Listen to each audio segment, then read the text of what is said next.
नमस्कार. CM24 live news मध्ये आपलं स्वागत आहे. मी संपादक संजय कुमारजी गायकवाड.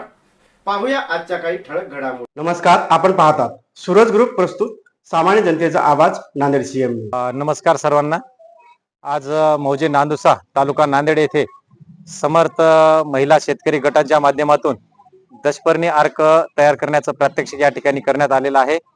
दशपर्णी अर्काच्या माध्यमातून फवारणीद्वारे शेतकऱ्यावरचा कीटकनाशकांचा खर्च एक कमीत कमी व्हावा आणि आपल्या दशपर्णी अर्क जैविक निविष्ठाचा वापर करून एक पर्यावरणपूरक एक औषधी तयार करता यावी या अनुषंगाने आज समर्थ महिला शेतकरी गटाने या ठिकाणी 200 लिटर दशपर्णी अर्क तयार केलेला आहे. या माध्यमातून एक साधारणतः एक 400 रुपये लिटर प्रमाणेच औषध तरी 200 लिटर तर साधारणतः एक 15 ते 20 हजार रुपयांचं या ठिकाणी शेतकऱ्यांची बचत होणार आहे पहिल्या एका प्रात्यक्षिकातून. आणि त्याच्यातून रस शोषण करणाऱ्या किडी आणि लहान आळीवर्गीय किडींसाठी हे एक कीटकनाशक दशपर्णी अर्क हा एक कर्दनकाळ ठरणार आहे आणि तोही पर्यावरणपूरक. नांदुसा गावामध्ये एक महिलांचे 2 गट, समर्थ शेतकरी महिला गट 1, त्याचबरोबर महालक्ष्मी शेतकरी महिला गट 2 आणि बसवलिंग स्वामी शेतकरी गट पुरुषांचा अशा पद्धतीने 3 गटांनी सहभाग नोंदवलेला आहे.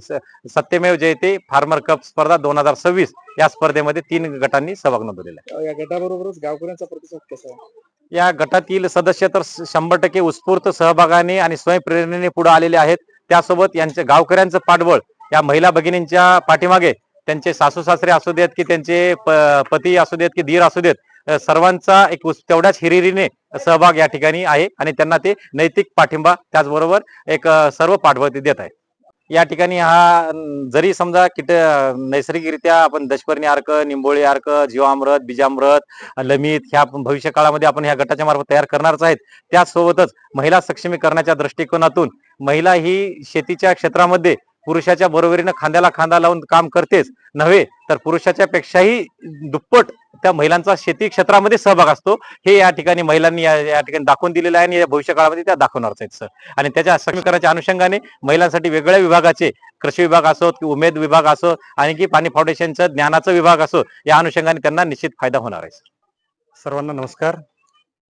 उमेद पाणी फाउंडेशन आणि कृषी विभाग यांच्या संयुक्त विद्यमानं पूर्ण महाराष्ट्रभर 351 तालुक्यामध्ये पूर्ण गावभर महिला शेतकरी गट आणि पुरुष शेतकरी गट तेवढ्याच जोमानं काम करत आहेत आणि ही पूर्णतः महाराष्ट्रावर सद्यस्थितीला ही कार्यरत आता सद्यस्थितीला प्रक्रिया चालू आहे. तर यामध्ये उमेदचे केवळ यापूर्वी स्वयंसहाय्यता समूह होतेच, परंतु शेतकरी महिला गट नव्हते. त्यामुळे पाणी फाउंडेशन आणि कृषी विभागाच्या माध्यमातून शेतकरी महिला गट स्थापन करून उमेदच्या विकासाबरोबरच घरांना महिलांची कुठंतरी हातभार लागावा या उद्देशातून आणि त्यांना उद्योजिका व्हाव्यात, चांगल्या प्रकारे शेती महिलाही करू शकतात, हे आम्हाला या माध्यमातून उमेदच्या माध्यमातून दाखवायचं आहे आणि शाश्वत उपजीविकेकडे त्यांना न्यायचं आहे. सद्यस्थितीला एकूण 778 गट आज घडीला झालेले आहेत.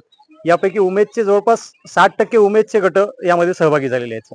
काय महिलांना काय संदेश असणार आहे? सर्व महिलांना मी नांदेड जिल्हा आणि महाराष्ट्रभरातील सर्व महिलांना हेच सांगू इच्छितो की पाणी फाउंडेशन, कृषी विभाग आणि उमेदच्या माध्यमातून जे की शेतकरी गट आपल्याला सद्यस्थितीला स्थापन करण्यात येत आहेत, यामध्ये केवळ स्थापन करून चालणार नाही, तर त्यामध्ये आपल्या शेतीसाठी शेतीपूरक अतिशय शेतीचा विकास कशा पद्धतीने चांगल्या करता येईल आणि शेतीमध्ये नैसर्गिक शेती कशी आपल्याला नैसर्गिक शेतीकडे कशी वाटचाल करता येईल, भविष्याच्या दृष्टिकोनातून रोगमुक्त व्हायचं असेल आणि आपला उत्पादन खर्च कमी करून उत्पादन क्षमता वाढवायची असेल तर आपल्याला शेतकरी महिला बचत गट हे स्थापन झालेच पाहिजेत आणि सर्वांनीच त्यामध्ये सहभाग घ्यावा आणि अतिशय सक्रिय पद्धतीनं कामकाज करावं हे मी त्यांना आवाहन करतो.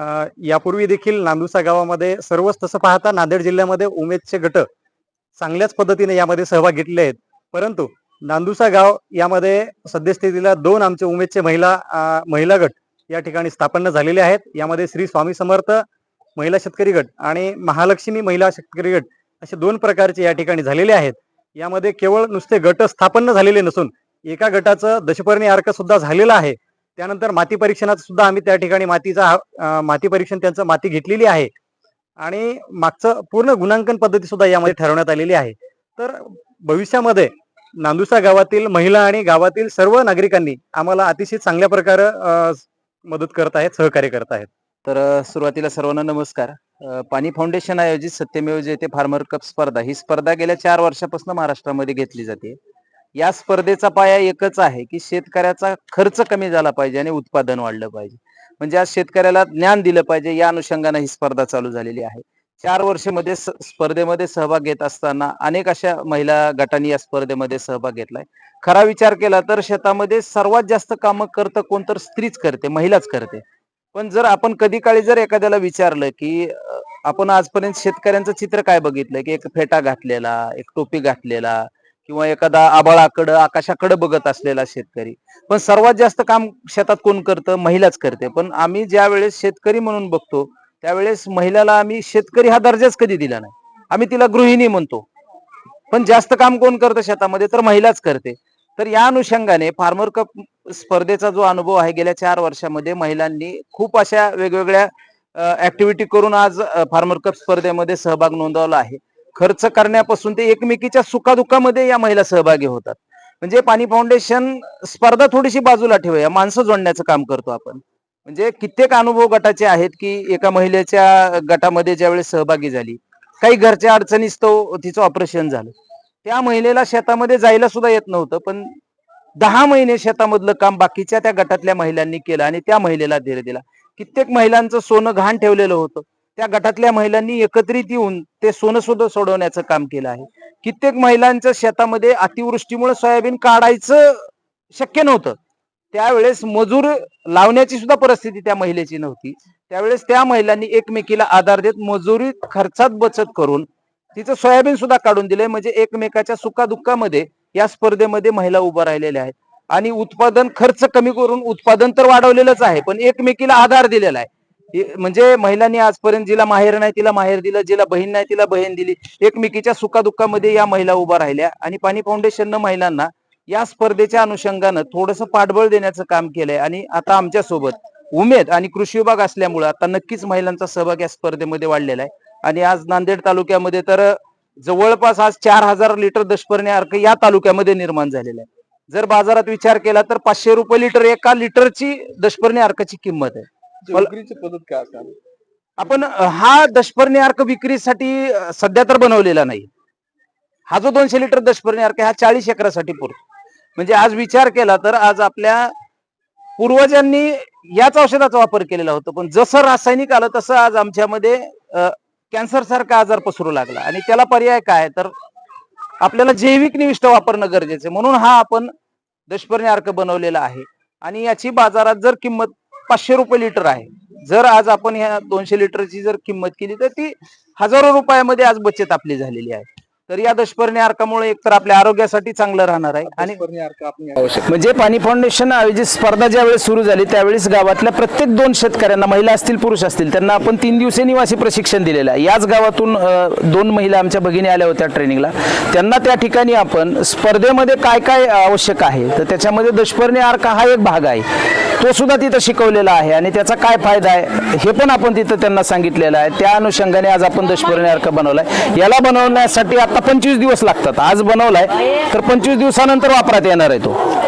तर किती गट झाले या गावामध्ये आज 3 गट आहेत. 3 गटापैकी 2 गटांचा दशपर्णी अर्क झाला आहे. 13 महिलांचा आहे, काही 11 महिलांचा आहे. तर आपल्या स्पर्धेमध्ये 11 सदस्य आणि 15 एकर क्षेत्र अशी अट आहे. सध्या तर आता आपण गट फोकस करायला काही अडचण नाही, आपण कितीही गट एका गावामध्ये करू शकतो. आपला हेतूच आहे की आपल्याला खर्च कमी करायचा आणि उत्पादन वाढवायचं. मातीची परीक्षा हो, माती परीक्षण आज आपण या ठिकाणी एका गटाचं केलेलं आहे. त्याचं कारण असं आहे की आपल्याला नेमकं खत कोणतं द्यायचं आहे. म्हणजे आता आपण जर विचार केला, ही युद्धाची परिस्थिती आहे आणि या युद्धाच्या परिस्थितीमध्ये आपल्याला खत मिळणं सुद्धा कठीण झालंय. आणि जर आपल्याला नेमकं खत कोणतं द्यायचं हेच जर आपल्याला माहित नसेल तर आपला खर्च वाढणार आहे.